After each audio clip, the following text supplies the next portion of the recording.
Il sindaco di Montevago, Margherita La Rocca Ruvola, ha assegnato le deleghe agli assessori già nominati nei giorni scorsi. Il vice sindaco Vincenzo Infranco si occuperà di protezione civile, tutela ambientale e servizi a rete.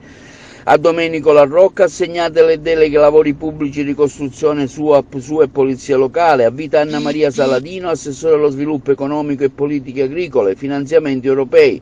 Per Calogero Barrile le deleghe a politiche sociali, scolastiche, promozione, territorio, sport e turismo. La giunta è stata presentata dal sindaco durante la seduta di insediamento del Consiglio Comunale che si è svolta ieri sera. Voglio in questa sede comunicare la nuova giunta e presentare al Consiglio Comunale e all'Assemblea tutta gli assessori di questa nuova amministrazione. A questo aggiungo gli auguri di buon lavoro al nuovo Consiglio Comunale appena insediatosi, al nuovo Presidente e al Vicepresidente. Un buon lavoro a tutti, mi auguro nello spirito di una collaborazione e di un'attività proficua per il bene del Comune e per il bene del Paese. Grazie a tutti e buon lavoro.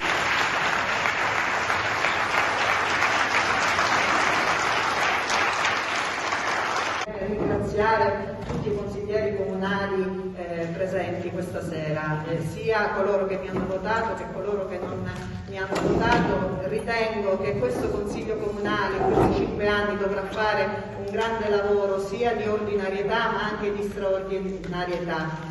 I lavori verranno condotti sempre e auspichiamo che sia così, con spirito di lealtà nell'interesse esclusivo del nostro Comune. Credo che grandi cose potremo fare in questi 5 anni e il ruolo che questo Consiglio Comunale di indirizzo e di controllo, il ruolo che dovrà avere sarà anche di impulso nei confronti dell'amministrazione comunale.